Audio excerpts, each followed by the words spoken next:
Hello, my name is Mark Goodacre and I'm sitting at Exeter College, Oxford, and enjoying thinking about the synoptic problem. One of the biggest curiosities around the synoptic problem is something that has the name the Great Omission.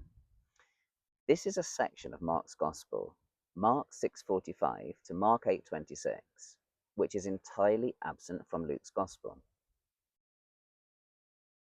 Why does Luke just miss this great big chunk out? Usually includes Mark, lots of stuff from Mark, but then you get to this whole section he doesn't include.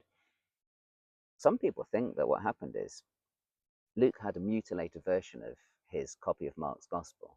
So this section is completely absent from his Mark. Maybe there's a rip in the middle of it, and then someone's like sellotaped it together and they've missed out all that bit in the middle.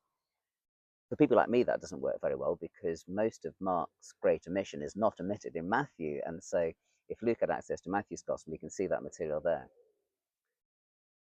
Why did Luke omit that material?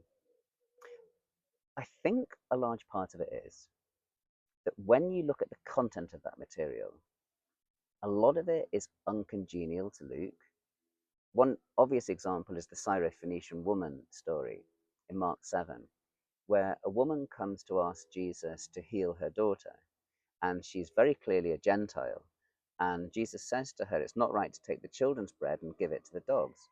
That's pretty striking because it's difficult to imagine a gospel that has such a Gentile friendly nature featuring something that would be so negative. So you can imagine Luke taking that story out. It's not so easy to explain all the omissions, but another one in Mark 7 is this lengthy material about the traditions of the elders, washing your hands, what defiles a person. All of that stuff just goes. And I wonder if it's a bit too technical. Luke's a storyteller. Do you really want that kind of technical material there? I also can't help thinking, when you're clearing out the garage or you're clearing out, your closet or whatever it is, and you get some momentum when you're throwing things away. You think, yeah, that's going, that's going, that's going. I sometimes wonder if Luke did that and he was going, he's omitted one story and then he omits the next.